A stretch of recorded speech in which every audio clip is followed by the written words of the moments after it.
নমস্কার নমস্কার নমস্কার নমস্কার নমস্কার নমস্কার নমস্কার আপনাদের সবাইকে সবাইকে সবাইকে নমস্কার জানাচ্ছে আপনাদের সৌমিত্র বসু। সবাইকে অজস্র শুভ কামনা জানাচ্ছে, সবাইকে স্বাগত জানাচ্ছে আজকের এই শরণাগত অনুষ্ঠানে এবং সবাইকে শুভ সকাল জানাচ্ছে। শুভ সকাল, শুভ হোক, শুভ হোক, সকলের ভালো হোক, সকলের মঙ্গল হোক, সকলের কল্যাণ হোক, সকলের শুভ হোক, সকলের শুভ হোক। মালদার রাতুয়া থানার অন্তর্গত সিমলা গ্রামে প্রতি বছর এই আজকের দিনটা 30শে বৈশাখ থেকে 3 দিন ধরে হরপার্বতীর মৃন্ময়ী মূর্তি গম্ভীরা ঘরে স্থাপন করে পুজো উৎসব অনুষ্ঠান এইসব হয়। আজ শেষ রাত 4:10 সূর্য সংক্রমণের জন্য বিষ্ণুপদী সংক্রান্তি শুরু হবে। বেনি মাধবশীলের পঞ্জিকা অনুযায়ী আজকের দিনটার কথা এবার বলি। আজকে 30শে বৈশাখ 1432, ইংরেজির 14ই মে 2025, বুধবার। আজ দ্বিতীয়া। সূর্যোদয়ের সময় ভোর 5:01, সূর্যাস্তের সময় বিকেল 6:07। নক্ষত্র অনুরাধা। আজকে জন্মে বৃশ্চিক রাশি, বিপ্রবর্ণ, দেবগণ। দিনের বেলা 10:38 পথে রাক্ষসগণ। আমাদের হোয়াটসঅ্যাপে চিঠি পাঠাবার নাম্বার 9831922927। চিঠির গোড়ায় অতি অবশ্যই SG এই কথাটি লিখতে হবে, সে আপনারা সকলে খুব ভালো করে জানেন। এবারে আজকের অনুষ্ঠান সম্পর্কে বলে রাখি। আজকের অনুষ্ঠানের প্রথমে পুরাণ চিরন্তন। পুরাণ চিরন্তনে আমরা দীক্ষা নিয়ে কথা বলছি। প্রাচীনকালে দীক্ষা কেমন করে নেওয়া হতো এবং সেই দীক্ষাটা আমাদের আজকের যে দীক্ষা বলতে আমরা যেটা বুঝি তার থেকে বেশ খানিকটা আলাদা, সেটা তো বলা হয়েছে। দুটো দিক থেকে আলাদা। একটা হচ্ছে আমরা আজকে যে দীক্ষার কথা বুঝি তার সঙ্গে কোনো না কোনো ধর্মমতের একটা সম্পর্ক আছে। ধরা যাক বৈষ্ণব মতে একটা দীক্ষা, শাক্ত মতে একটা দীক্ষা, এইরকম করে ভাগ করা হয়তো। কিন্তু তখনকার দিনে দীক্ষা বলতে বোঝাতো কোনো একটা বড় কাজ করতে হবে আমার। সেই বড় কাজ করবার সংকল্পটা যখন আমি করলাম তখন আমাকে নানান রকম ব্রত পালন করতে হবে এবং নানান রকম সংযম অভ্যাস করতে হবে। এই যে পর্বটা আমার এখন ব্রত আছে, আমি এই করব, এই ব্যাপারটা, এটাকে বলা হতো দীক্ষা। আজকের মানে আর তখনকার মানের মধ্যে তফাৎ হয়ে গেছে। তো সেই দীক্ষা নিয়ে কথা বলবো। তারপরে চলে যাব স্বামী বিবেকানন্দের রচনা থেকে পাঠ, এই পর্বে কর্মজীবনে বেদান্ত প্রথম পর্ব পড়ে শোনাচ্ছি আপনাদের। আরো খানিকটা শোনাবো। তারপর কথামৃত থেকে পড়ে শোনাবো ঠাকুর শ্রী রামকৃষ্ণ পরমহংসদেবের কথামৃত। শোনাবো স্বামী গোকুলানন্দের রচনা মানসিক চাপ জয় করার উপায় নিয়ে, তার রচনা থেকে শোনাবো আপনাদের চিঠিপত্র এবং শেষে বাইবে দূরে। 92.7 BFM এ শরণাগত অনুষ্ঠানে এখন তাহলে একটু গান শুনি, গানের পর পুরাণ চিরন্তন। আমি আছি আপনাদের সঙ্গে, আপনাদের সৌমিত্র বসু। কথা শুরু 92.7 BFM এ শরণাগত অনুষ্ঠান শুনছেন। তো যেটা বলছিলাম যে এই বিশ্বামিত্র রাম লক্ষ্মণকে নিয়ে আসছেন, তাড়কা রাক্ষসীকে বধ করা হবে এবং তার জন্য কিন্তু তিনি দীক্ষা গ্রহণ করছেন, ব্রত পালন করছেন। আবার সেই বিশ্বামিত্র তিনি তো রাজা ছিলেন, ক্ষত্রিয় ছিলেন, কিন্তু তিনি আবার ওই 1000 বছর ধরে তপস্যা করছেন। সেই তপস্যায় তিনি নানান রকম ব্রত পালন করছেন। সেই সব ব্রত পালন করে তিনি ব্রাহ্মণ হবার জন্য তপস্যা করছেন, ইন্দ্রিয় সংযম করতে হচ্ছে তাকে। এইরকম এইটা হচ্ছে দীক্ষা। রামচন্দ্র যুবরাজ হবেন, অভিষেক দীক্ষার প্রসঙ্গ আসছে। অভিষেক, তার আগে দীক্ষা নিতে হবে।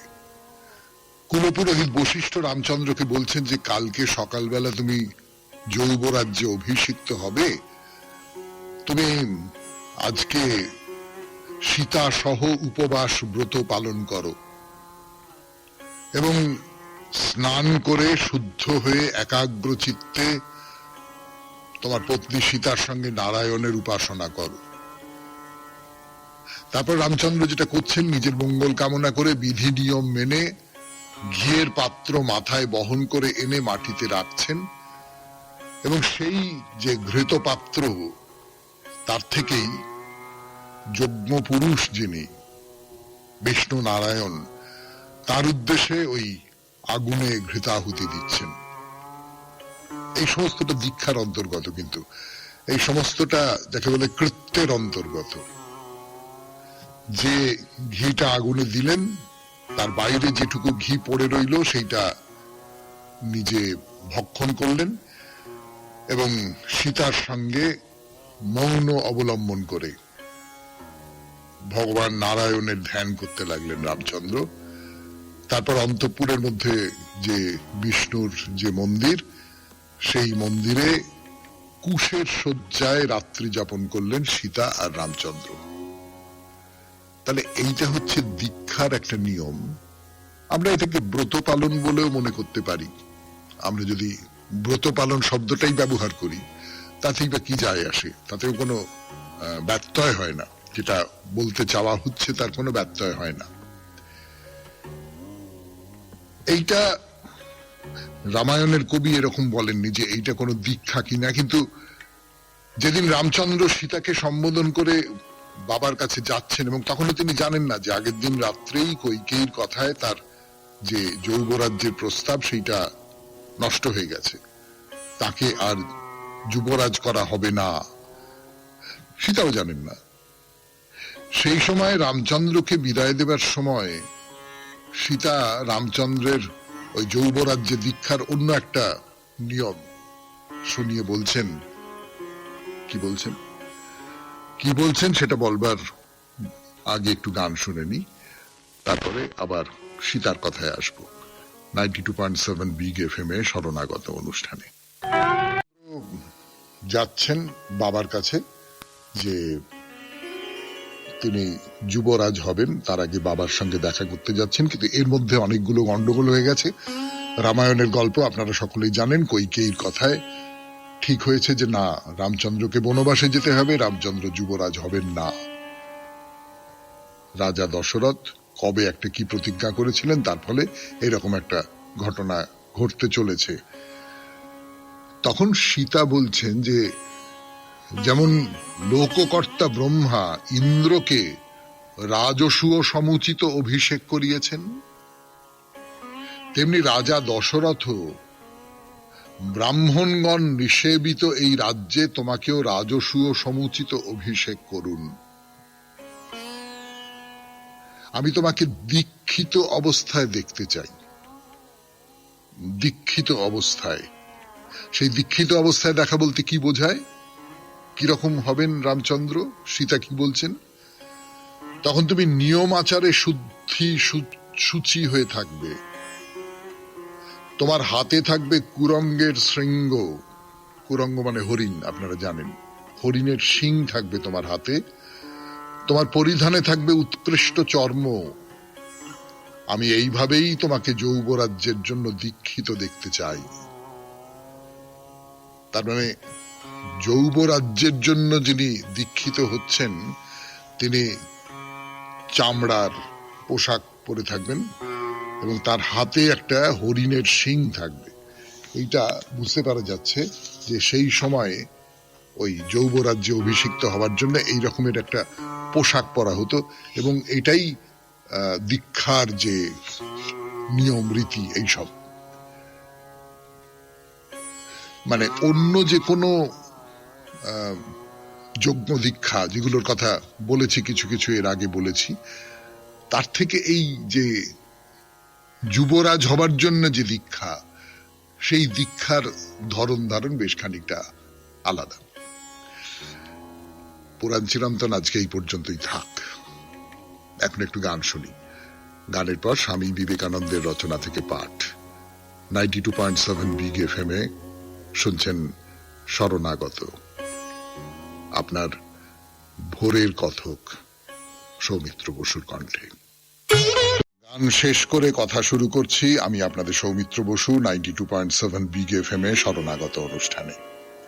স্বামী বিবেকানন্দের রচনা থেকে পাঠ, কর্মজীবনে বেদান্ত, প্রথম পর্ব। মনুষ্য স্বভাবে ভয়ানক রক্ষণশীল প্রবৃত্তি রহিয়াছে। আমরা সম্মুখে এক পাও অগ্রসর হইতে চাই না। তুষারমগ্ন ব্যক্তিদের সম্বন্ধে যেমন পড়া যায়, মনুষ্য জাতি সম্বন্ধেও আমার সেই রূপই বোধ হয়। শোনা যায় ঐরূপ অবস্থায় লোক ঘুমাইতে চায়। যদি তাহাদিগকে জোর করিয়া জাগাইতে চাও, তাহারা নাকি বলে, আমাদের ঘুমাইতে দাও, বরফে ঘুমাইতে বড় আরাম।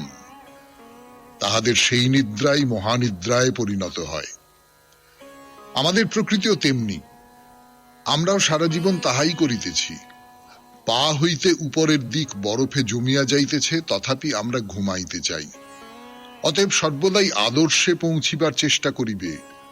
যদি কোনো ব্যক্তি আদর্শকে খাটো করিয়া তোমার স্তরে নামাইয়া আনিতে চায়, যদি কেহ শিক্ষা দেয় ধর্ম উচ্চতম আদর্শ নহে, তবে তাহার কথায় কর্ণপাত করিও না। ঐরূপ ধর্মাচরণ আমার পক্ষে অসম্ভব। কিন্তু যদি কেহ আসিয়া আমায় বলে ধর্মই জীবনের সর্বোচ্চ প্রয়াস, তবে আমি তাহার কথা শুনিতে প্রস্তুত আছি। এই বিষয়ে বিশেষ সাবধান হইতে হইবে।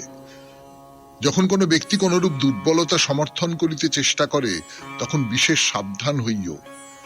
আমরা একে তো ইন্দ্রিয় সমূহে আবদ্ধ হইয়া নিজদিগকে একেবারে অপদার্থ করিয়া ফেলিয়াছি, তারপর আবার যদি কেহ আসিয়া পূর্বোক্ত ভাবে শিক্ষা দিতে চায় এবং তুমি ওই উপদেশ অনুসরণ করো, তবে কিছুমাত্র উন্নতি করিতে পারিবে না। আমি এরূপ অনেক দেখিয়াছি, জগৎ সম্বন্ধে কিছু অভিজ্ঞতা লাভ করিয়াছি। আমার দেশে ধর্ম সম্প্রদায়গুলি ব্যাঙের ছাতার মতো বৃদ্ধি পাইয়া থাকে। প্রতি বৎসর নূতন নূতন সম্প্রদায় উৎপন্ন হইতেছে। কিন্তু একটি জিনিস বিশেষভাবে লক্ষ্য করিয়াছি, যে সম্প্রদায়গুলি সংসার ও ধর্ম একসঙ্গে মিশাইয়া ফেলিতে চেষ্টা করে না, তাহারাই উন্নতি করিয়া থাকে। আর যেখানে উচ্চতম আদর্শ সাংসারিক অনিত্য বাসনার সহিত মিলিত করার, ঈশ্বরকে মানুষের স্তরে টানিয়া আনার ভ্রান্ত ধারণা আছে, সেখানেই রোগ প্রবেশ করে। মানুষ যেখানে পড়িয়া আছে সেখানে পড়িয়া থাকিলে চলিবে না, তাহাকে দেবত্বে উন্নীত করিতে হইবে। শুনলেন স্বামী বিবেকানন্দের রচনা থেকে পাঠ, কর্মজীবনে বেদান্ত। এরপরে গান, গানের পর ঠাকুর শ্রী রামকৃষ্ণ পরমহংসদেবের কথা অমৃত।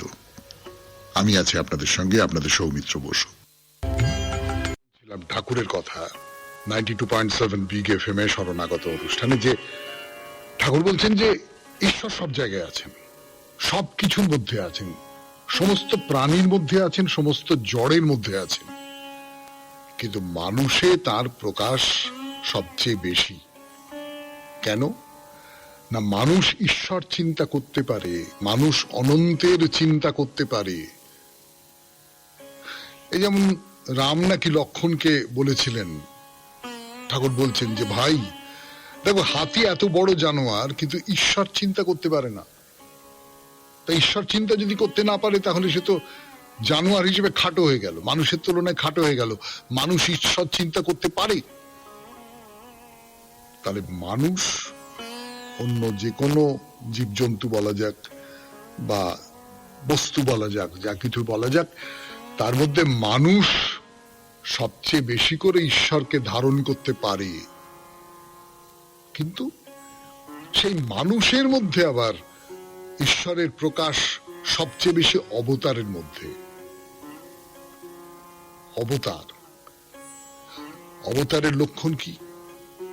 রামচন্দ্র লক্ষণকে একটা কথা বলেছিলেন, ভাই যে মানুষ দেখবে উর্জিতা ভক্তি, ভাবে হাসে কাঁদে নাচে গায়ে, সেইখানেই আমি আছি।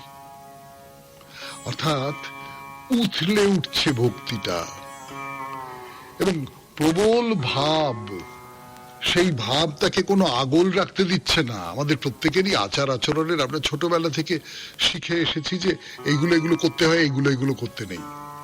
এরকম করে প্রথম আলাপে আপনি বলতে হয়, বা এরকম করে এইটাই করতে হয়, অমুকটা দুম করে একটা লোককে জড়িয়ে ধরতে নেই আনন্দ হলে, বা দুম করে একটা লোককে মেরে বসতে নেই যদি কোনো রাগ হয়। এরকম কতগুলো বিদ্যা শিক্ষা তো আমাদের শিখিয়ে দেওয়া হয়। তো সেরকম তো আমরা সেই অনুযায়ী চলি। কিন্তু আমার ভেতরে যদি আবেগের প্রবল প্রবল প্রতাপ নামতে থাকে, প্রবল একটা বায়ু বইতে থাকে, তখন ওই হাসে কাঁদে নাচে গায়ে শ্রী চৈতন্যদেবের কথা মনে পড়বে, খানিকটা ঠাকুর শ্রী রামকৃষ্ণ পরমহংসদেবের কথাও মনে পড়বে। সেইখানেই আমি আছি যে সাংসারিক যে কাঁটাতারের বেড়াটা, সংসার আমাদের আচরণে যে বেড়াটা পরিয়ে দেয়, সেই বেড়াটা পার হয়ে যেতে পারে, সেইখানে আমি আছি। তো এই কথা বলছেন বলে খানিক্ষণ চুপ করে বসে আছেন।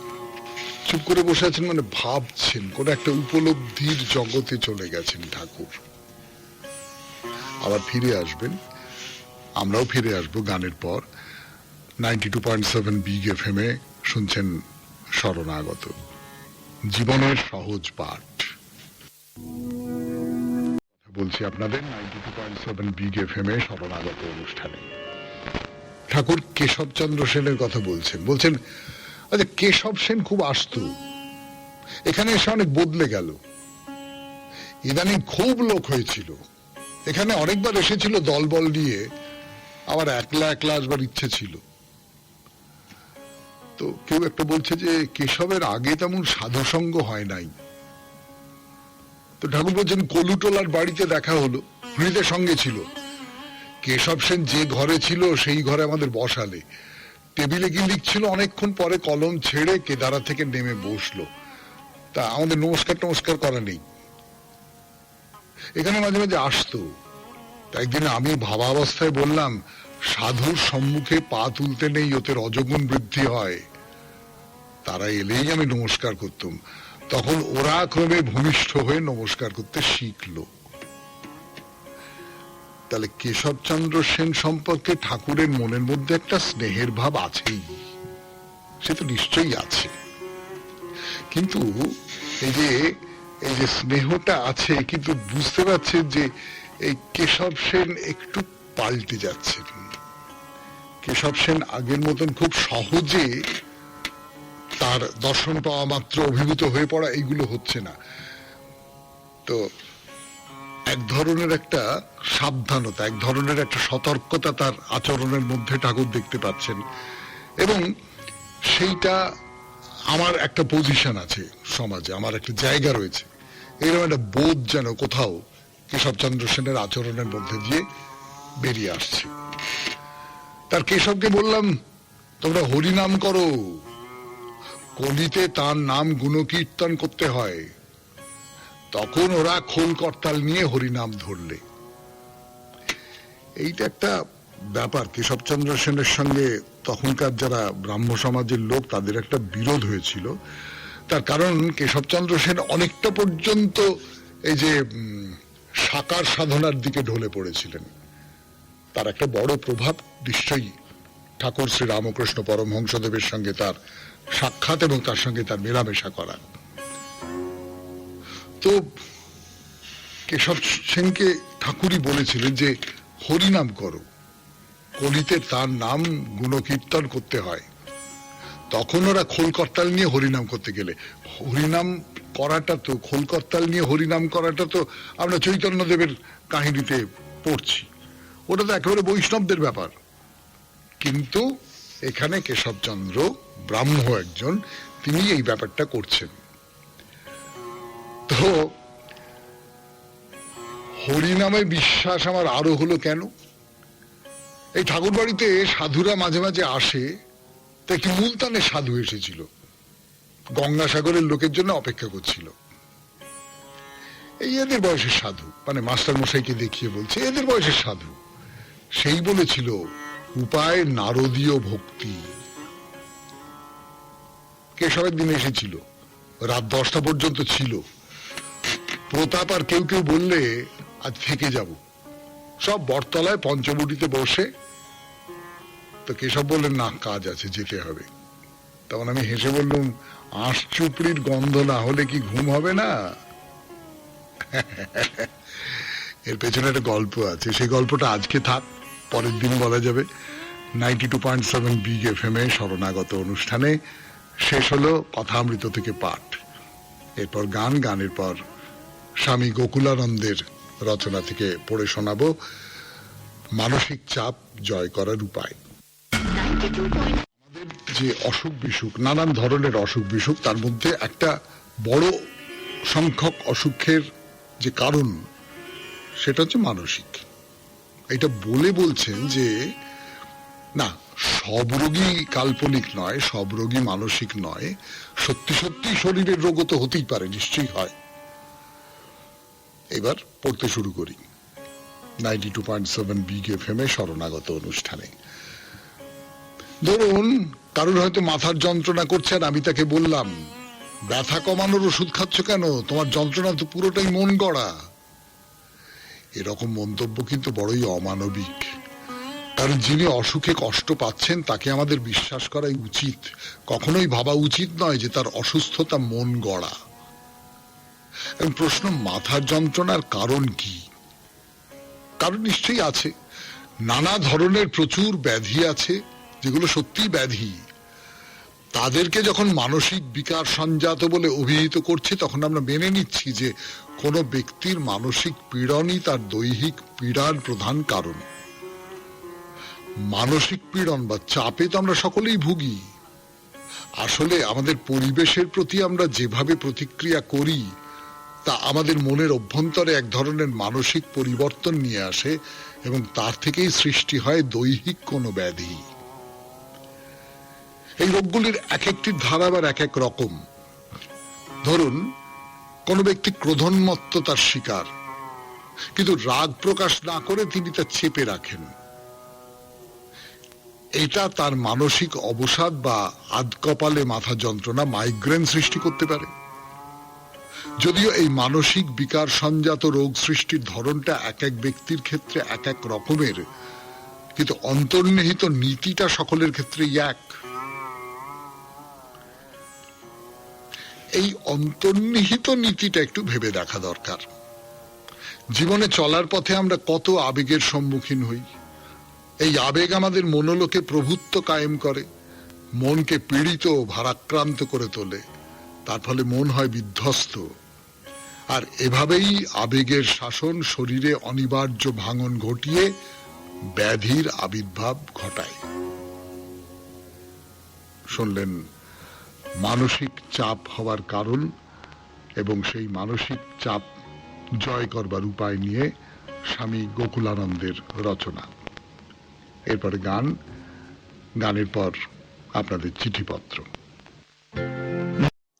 স্বপ্না পাল চিঠি লিখেছেন বেলঘরিয়া দেওয়ানপাড়া থেকে। এই স্বপ্না পাল খুব ঘুরে ঘুরে বেড়ান, বোঝা যায়। পায়ের তলায় সরষে আর কি, এক জায়গায় স্থির থাকতে পারেন না, নানান জায়গায় ঘুরে বেড়ান। এবং খুব মাঝে মাঝে যেসব জায়গায় ঘুরে বেড়ালেন, যে সমস্ত ধর্মস্থান দেখলেন, তার বিবরণ এই শরণাগতকে লিখে পাঠান। সেগুলো বেশ একটা অন্য স্বাদ নিয়ে আসে আমাদের এই শরণাগত অনুষ্ঠানে। আজকে তিনি যে চিঠিটি লিখেছেন সেটা পড়ে শোনাই। আমরা বাঙালিরা সকলেই প্রায় পুরী যাই, আর সেখানে জগন্নাথ দেবের দর্শনও করি। কিন্তু এই জগন্নাথ মন্দিরের খুব কাছেই উত্তর দিকে আছে অতি প্রাচীন এক শিব মন্দির, যেটি দ্বাদশ শতাব্দীতে প্রতিষ্ঠিত হয় বলে জানা যায়। এই মন্দিরের কথা বেশিরভাগ মানুষ জানে না, তাই ভক্ত সমাগম নেই বললেই চলে। সম্প্রতি আমি এই মন্দির ঘুরে এলাম। ভক্তের নামে ভগবানের মন্দির। মন্দিরটি হলো মার্কণ্ডেশ্বর মহাদেব মন্দির, পুরীর পঞ্চতীর্থগুলির একটি এবং দেশের 52টি শিবস্থানের একটি। পুরাণ মতে বহুকাল পূর্বে মৃকাণ্ডু নামে এক ঋষি বাস করতেন। তিনি ছিলেন ধর্মপরায়ণ ও জিতেন্দ্রীয়। সেই মৃকাণ্ডু পুত্র লাভের আশায় বসলেন ব্রহ্মার তপস্যায়। দীর্ঘ তপস্যায় খুশি হলেন ব্রহ্মা, দিলেন বরও। প্রজাপতি ব্রহ্মা জানালেন প্রবল ধার্মিক হওয়া সত্ত্বেও মাত্র 7 বছর বয়সে মৃত্যু হবে সেই পুত্রের। যথাসময়ে পুত্র সন্তানের মুখ দেখলেন মৃকাণ্ডু। ঋষি শুরু করলেন বিষ্ণুর আরাধনা। কিন্তু পুত্রের দীর্ঘ জীবন লাভের বর দেওয়ার সাধ্য ছিল না স্বয়ং বিষ্ণুরও। ক্লান্ত অবসন্ন ঋষি মৃকাণ্ডুকে খালি হাতেই ফিরতে হলো বিষ্ণুর কাছ থেকে। ছোট মার্কণ্ডেয় বড় হতে লাগলো ধীরে ধীরে। মায়ের কাছ থেকে মার্কণ্ডেয় জানতে পারলেন তার স্বল্পায়ুর কারণেই এমন দুশ্চিন্তাগ্রস্ত তার পিতামাতা। অবশেষে দীর্ঘ জীবন লাভের আশায় নিজেই তপস্যায় বসার সিদ্ধান্ত নিল 5 বছরের মার্কণ্ডেয়। তাকে সাহায্য করলেন ঋষি পুলহ। সব শুনে মহর্ষি পুলহ তাকে বলেন, জগতের শুরু মহেশ্বর, একমাত্র তিনিই পারবেন মার্কণ্ডেয়কে দীর্ঘ জীবন লাভের বর দিতে। একই সঙ্গে তাকে মহামৃত্যুঞ্জয় মন্ত্র জপ করারও পরামর্শ দেন ঋষি। পুলহের কথা মতো তপস্যা শুরু করলো সেই বালক। গরুর চরণ বন্দনা করে সে চলে গেল সাগর তীরে। সেইখানে বালি দিয়ে সে তৈরি করলো এক শিবলিঙ্গ। তার সামনে বসে শুরু হলো মহামৃত্যুঞ্জয় মন্ত্রের জপ। এইভাবে কেটে যায় বছর 2 ততদিনে 7 পা দিয়েছে মার্কণ্ডেয়। যথাসময়ে মৃত্যুদূতদের তলব করলেন ধর্মরাজ যম। বিধির বিধানে মার্কণ্ডেয়র কাল পূর্ণ হয়েছে, তাকে মৃত্যুপুরীতে নিয়ে আসার আদেশ দিলেন ধর্মরাজ। যমের আজ্ঞা পেয়ে একদল যমদূত হাজির হলো মার্কণ্ডেয়র সামনে। ভয়ঙ্কর তাদের মূর্তি, তবে সেদিকে যেন ভ্রুক্ষেপই নেই মার্কণ্ডেয়র। এক মনে ধ্যান করে চলেছে সেই ছোট্ট বালক। যমদূতেরা তার প্রাণ নিতে উদ্যত হতেই ঘটল অদ্ভুত এক কাণ্ড। বালির ওই শিবলিঙ্গ ফুঁড়ে প্রকট হলেন স্বয়ং মহেশ্বর। পঞ্চানন রূপ ধারণ করে মহাদেব সামনে দাঁড়াতেই ভয়ে চম্পট দিল যমদূতেরা। এরপর মার্কণ্ডেয় প্রাণ নিতে সেখানে হাজির হলেন স্বয়ং যমরাজ। কিন্তু মহেশ্বরের ক্রোধের সামনে থতমত খেয়ে গেলেন তিনিও। অবশেষে উপায় না দেখে ব্রহ্মার দ্বারস্থ হলেন যম। মহাদেবের ক্রোধাগ্নিতে তখন 3 লোক থরথর। মহাদেবকে শান্ত করতে অগত্যা এগিয়ে এলেন সমস্ত দেবতা। অবশেষে রাগ পড়ল মহাদেবের। দেবাদিদেব জানান, যে ভক্ত শিবলিঙ্গের সামনে বসে মহামৃত্যুঞ্জয় মন্ত্র জপ করবে দীর্ঘ জীবন লাভের বর পাবে সে। ভক্তি ভরে সেই কাজ করেই মহাদেবকে সেদিন তুষ্ট করতে পেরেছিল বালক মার্কণ্ডেয়। পেয়েছিলেন অমরত্বের বরও। এই মন্দিরে শিবলিঙ্গ ফুঁড়ে শিব উঠেছিলেন, তাই এই শিবলিঙ্গ ফাটা চৌচির, ভেতরে গভীর গর্ত। সেখানে দুধ গঙ্গা জলের মধ্যে দিয়ে প্রতিনিয়ত বুদবুদ উঠছে। শিব যেন এখানে সর্বদা শ্বাস নিয়ে চলেছেন। মন্দিরে শিব ছাড়াও অন্নপূর্ণা ও সপ্তমাতৃকা ও আরো অনেক দেবদেবী আছে। আছে মার্কণ্ডেশ্বর সরোবর। এবার পুরী গেলে একবার ঘুরে আসুন মার্কণ্ডেশ্বর মহাদেব মন্দির। চমৎকার এই গল্পময় চিঠিটি লিখেছেন স্বপ্না পাল, বেলঘরিয়া, দেওয়ানপাড়া থেকে। হ্যাঁ, আমিও জানতাম না। এবারে পুরী গেলে তো দেখতে যেতে হবে এই মন্দির। আপনাকে অনেক ধন্যবাদ। মানে আমি একা দেখতে যাব বলে নয়, নিশ্চয়ই আপনাদের অনেকেরও মনে হচ্ছে যে এমন চমৎকার একটা গল্প আছে যে মন্দিরের পেছনে, সেই মন্দির তো দেখতে যেতেই হবে। এ কথা হলে বাইরে দূরে 92.7 বিগ এফএম এ শরণাগত অনুষ্ঠানে আমি আছি আপনাদের সঙ্গে, আপনাদের সৌমিত্র বসু। ফিরে আসছি গানের পর। দার্জিলিং জাপানি মন্দির। জাপানি মন্দির দর্শন করা শুরু করা যাক। পাহাড়ি পথ দিয়ে বেশ খানিকটা যেতে হবে আপনাকে, হেঁটে হেঁটে যেতে হবে। ওই গাড়ি যেখানে রেখেছেন তারপর থেকে, মানে মাইলের হিসেবে বা দূরত্বের হিসেবে যে খুব বেশি যেতে হবে এমনটা হয়তো নয়, কিন্তু আমরা যারা এই সমভূমির মানুষ তাদের তো এই উঁচু নিচু পাহাড়ি রাস্তা, বিশেষ করে উঁচু চড়াই, সেইটা ভাঙতে মানে সহজেই খুব শ্বাসের সমস্যা হয়। এবং সেই সমস্যা নিয়ে প্রায় টলতে টলতে পথ চলতে চলতে দেখি যে পাহাড়ি ছেলে মেয়েরা কত অনায়াসে কত দূরে চলে যায়, দৌড় দেয় ওই চড়াই রাস্তা ধরে। আমাদের একটু হাঁটলেই সর্বনাশ। দেখে আসল কথায় আসি। ডান দিকে সোজা খাদ নেমে গেছে। সেই খাদের ধারে সাদা রঙের সিমেন্টের রেলিং দেওয়া, ভেতরে একটা প্রশস্ত চত্বর। অনেকখানি চওড়া, অনেকখানি লম্বা। কালকে বলছিলাম না যে একটা মেলা বসিয়ে দেওয়া যায়, সেটা পেরিয়ে মন্দিরের সামনে একটা চৌকো ক্ষেত্র আছে, চৌকো জায়গা। তারপরে দুপাশ থেকে সিঁড়ি উঠে গেছে, তার কোনো একটা দিয়ে আমরা দোতলায় পৌঁছলাম, তারপর তিনতলায়। আমার একটা অভ্যেস আছে, সেটা বদ অভ্যেস কিনা জানি না, সেই অভ্যেস বা বদ অভ্যেস যাই বলুন না কেন তার কথা বলবো, কিন্তু তার আগে একটু গান শুনে নেব 92.7 বিগ এফএম এ শরণাগত অনুষ্ঠানে। অভ্যেস বলুন বদ অভ্যেস বলুন, তার কথা বলছিলাম 92.7 বিগ এফএম এ শরণাগত অনুষ্ঠানে। যে কোনো মন্দিরের সামনে এলেই আমার চোখ সোজা ওই মন্দিরের চূড়োর দিকে চলে যায়। চূড়াটা কি রকম সেইটাই আমার খুব কৌতূহল, এখন প্রায় ব্যাপারটা অভ্যেস হয়ে গেছে। তো এখানেও উপরের দিকে তাকিয়ে দেখলাম একটা ছাদের মতো আছে, সেখান থেকে উঠে গেছে মন্দিরের চূড়া, গোল গম্বুজের মতন, এবং পুরো সাদা রঙের মন্দিরে একমাত্র চূড়াটি হলুদ রঙের বা সোনালী, হয়তো এত নিচ থেকে হলুদ বলে মনে হচ্ছে। এবং সোনালী রংটা তো রাজকীয়তার প্রতীক, সোনালী রংটা বীরত্বের প্রতীক। সেই সোনালী রঙের মন্দিরের চূড়া, এরপর আর একটা সোনালী রঙের দিকে চোখ পড়বে, বুদ্ধদেব।